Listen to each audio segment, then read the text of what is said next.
Several members have filed parliamentary questions on the Certificate of Entitlement, and my ministerial statement will address questions 1 to 7 for oral answer, as well as question 25 for written answer in today's order paper, as well as related questions that have been filed for subsequent sittings.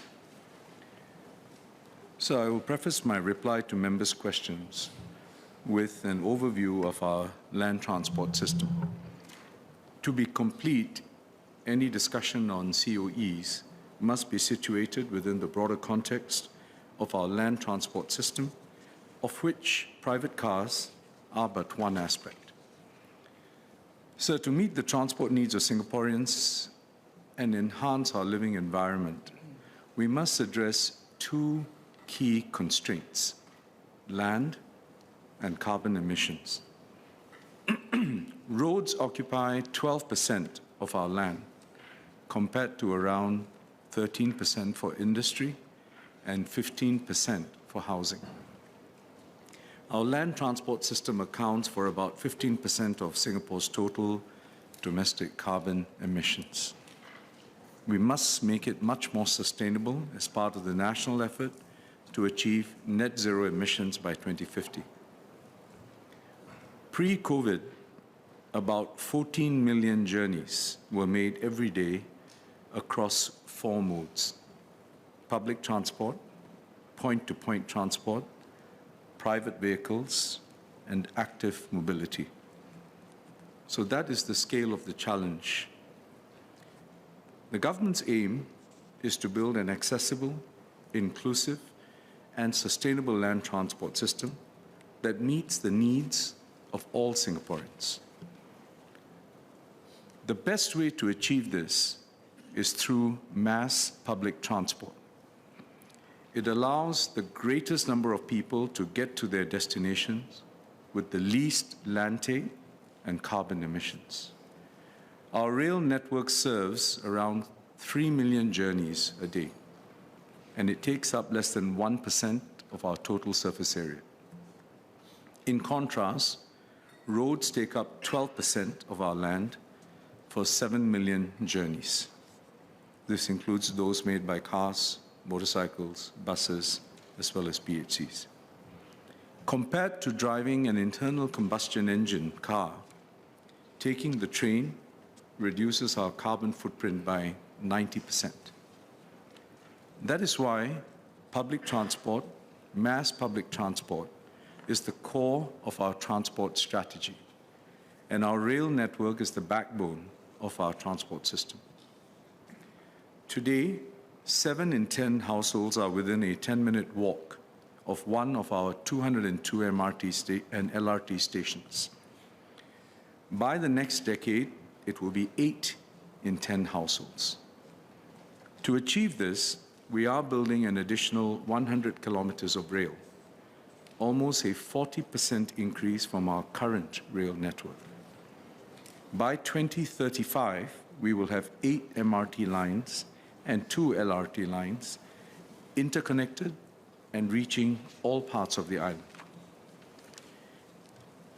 As we expand our public transport network, we are also ensuring that it is inclusive, affordable, and sustainable.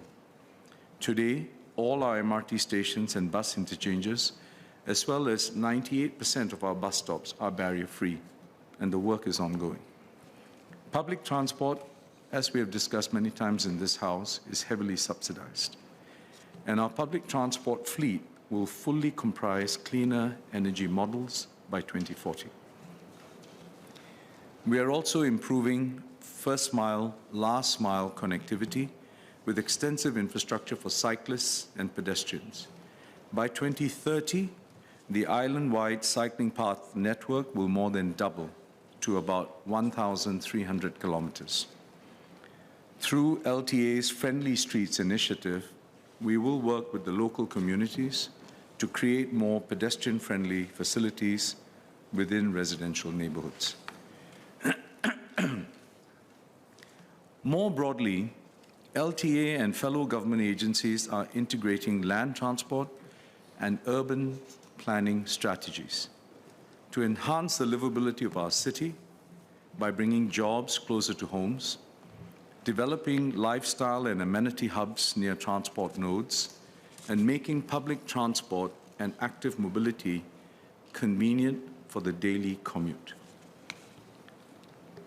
Mr. Deputy Speaker, sir, given the land and carbon constraints I have highlighted, going car-lite is a key strategy that our agencies have adopted. With excellent public transport connectivity and active mobility infrastructure, less road and parking spaces are needed for general vehicular traffic.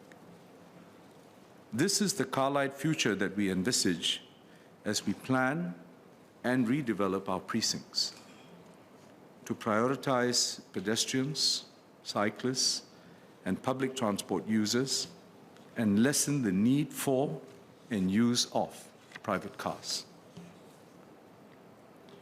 Even amongst cars, there is a spectrum of choices. Shared transport, which includes both taxis and private hire cars, or PHCs, providing point-to-point passenger transport services, complements mass public transport.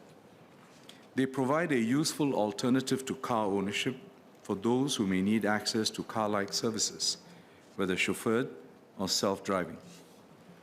Today, the P2P sector accounts for 1 million daily journeys, up from 800,000 in 2012.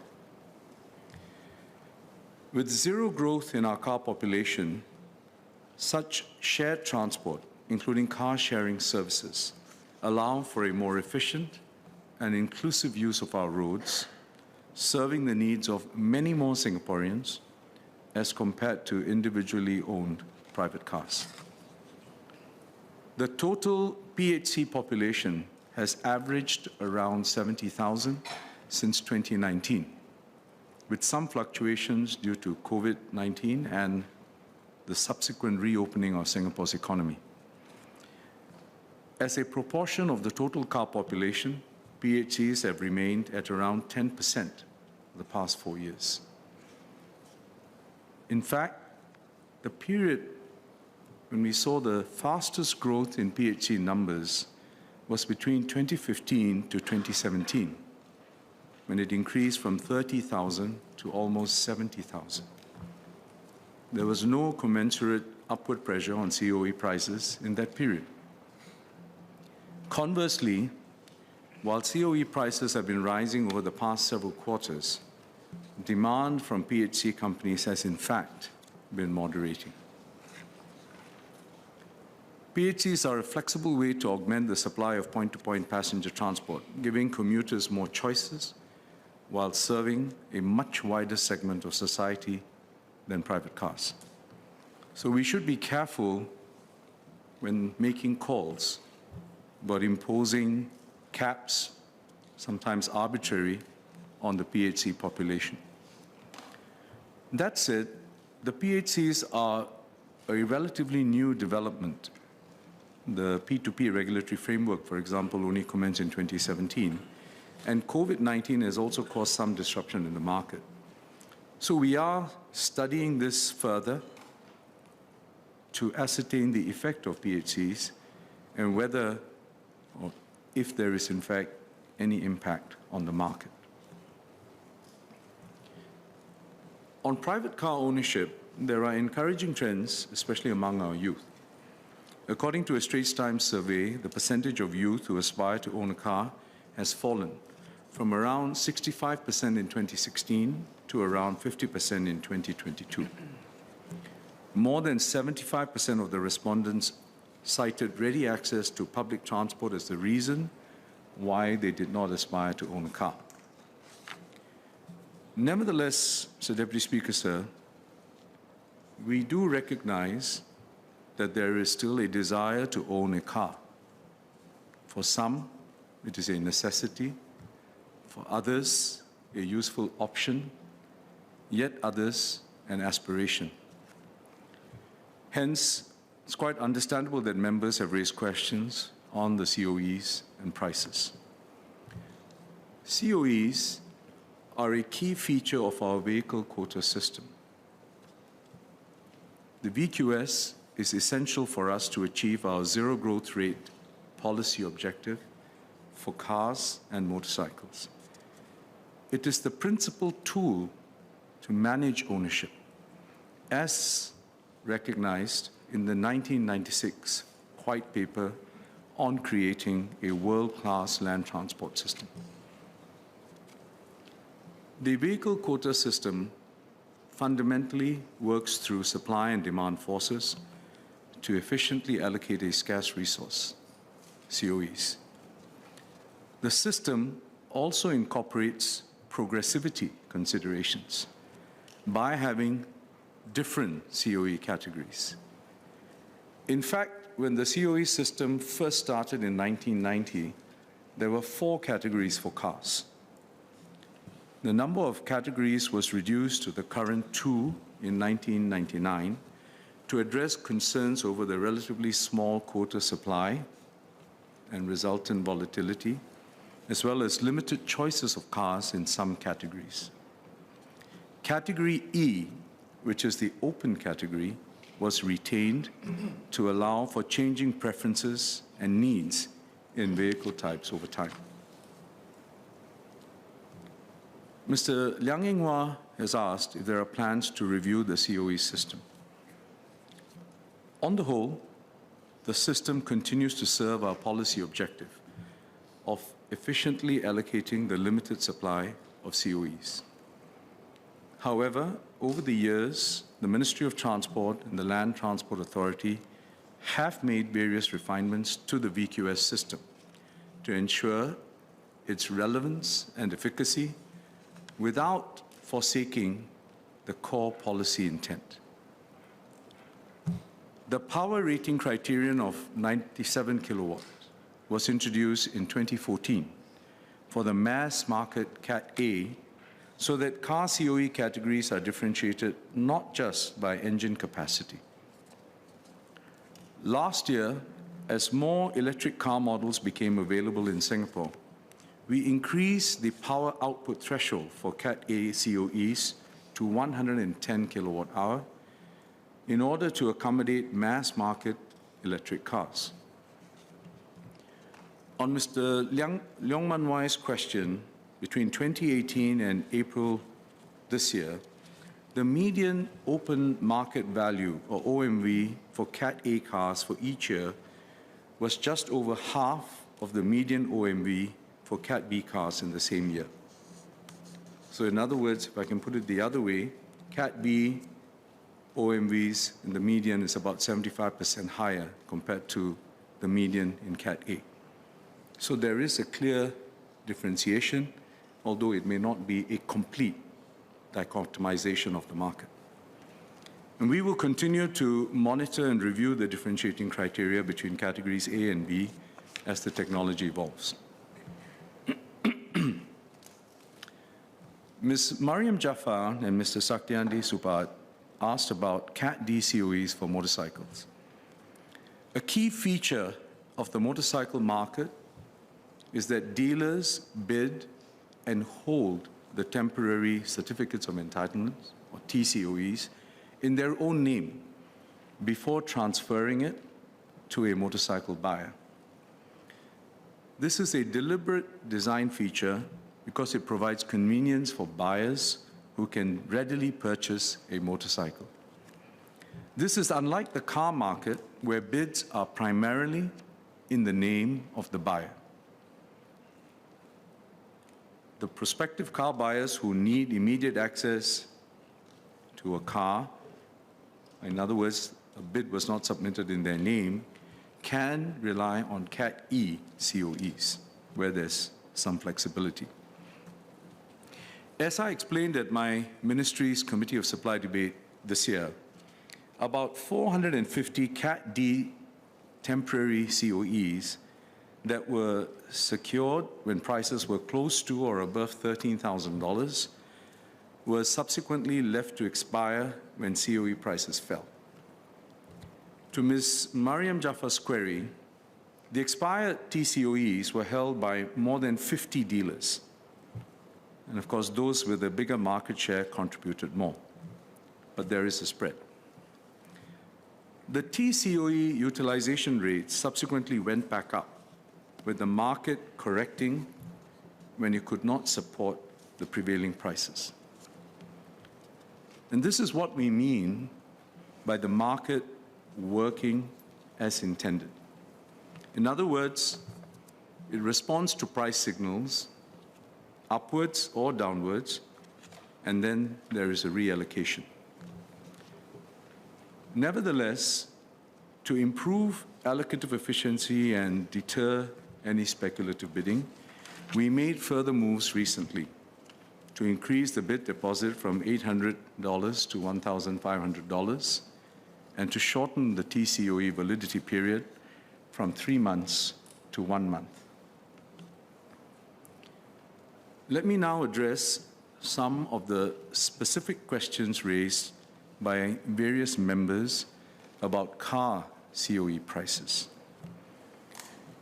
Dr. Lim Wee Kiak and Ms. Joan Pereira asked about the impact of foreigners. And I know this is a common query. The proportion of car COEs secured by foreigners remains low, and it has not changed significantly over the years. As I shared in January this year, from July 2020 to December 2022, on average, less than 3% of car COEs were allocated to foreigners, and this number has remained stable. Another common query, there's no specific PQ on this, but I know it's on many members' minds and elsewhere. Another common query is about multiple car-owning households. In November last year, I had shared with this House that as of 31st October 2022, of the 471,000 households that own cars, and that's about 36% of all households in Singapore. So of that 471,000 households, 12% own 2 cars, and less than 3% own 3 or more cars. And the percentage just remain about the same today. And in fact, over the past decade, the proportion of multiple car-owning households has been steadily declining, from about 19% of households in 2012 to less than 15% today. I had also, in a response to a PQ, I think, earlier in the year by Mr. Jerogiam, pointed out, and it is worth noting and underscoring, that these multiple car-owning households reside not just in private residential estates, but also in public housing, including some households that own 3 or more cars. Mr. Saktianti Supat asked about the effect of car shows and promotions. As the member would be well aware, consumers make their purchasing decisions based on a myriad of factors. So it is actually quite difficult to establish a causal relationship between such car shows and promotions with COE prices. So what then is the cause of rising COE prices? Fundamentally, the COE prices reflect demand for a limited supply of COEs. And this is further accentuated or exacerbated by the fact that we are now at a trough in the 10-year cycle of COE supply. Demand in all categories has remained resilient, especially as the economy recovers from post-COVID-19. And incomes have also been rising over the long term.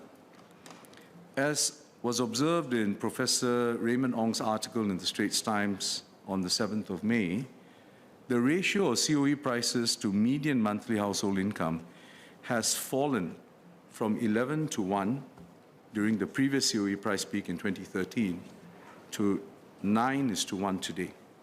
So in comparison to median income, the COE price is actually lower, although in absolute terms, the price has risen. And the reason is because household incomes have risen.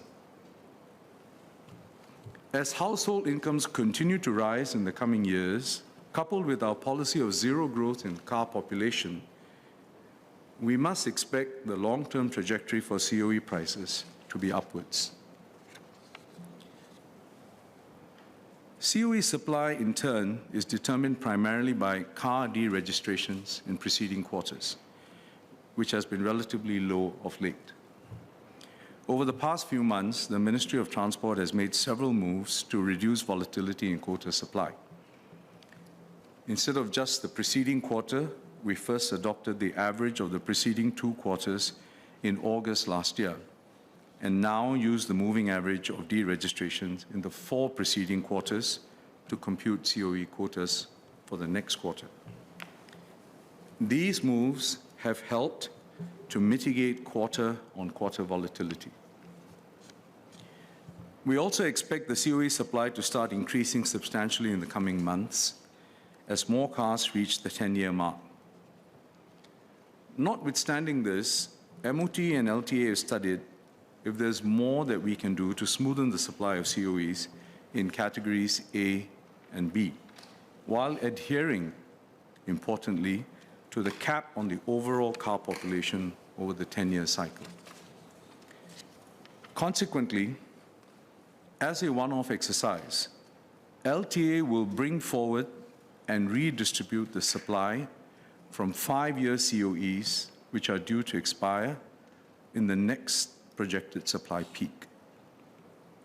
As these 5-year COEs cannot be extended and therefore have to be deregistered, LTA will be able to identify the exact number with certainty. This supply will be redistributed over several quarters, starting from the next bidding exercise. This move will increase quota supply in the next bidding exercise by about 24% in Cat A and 15% in Cat B. LTA will release more details shortly. Even as we make this move, I would like to emphasize 2 points. First, this will help to lessen, but it will not eliminate, volatility in supply. There will still be a degree of supply fluctuation due to historical factors and also broader market conditions. Secondly, the long-term upward trend of COE prices due to rising incomes and zero vehicle population growth will not abate.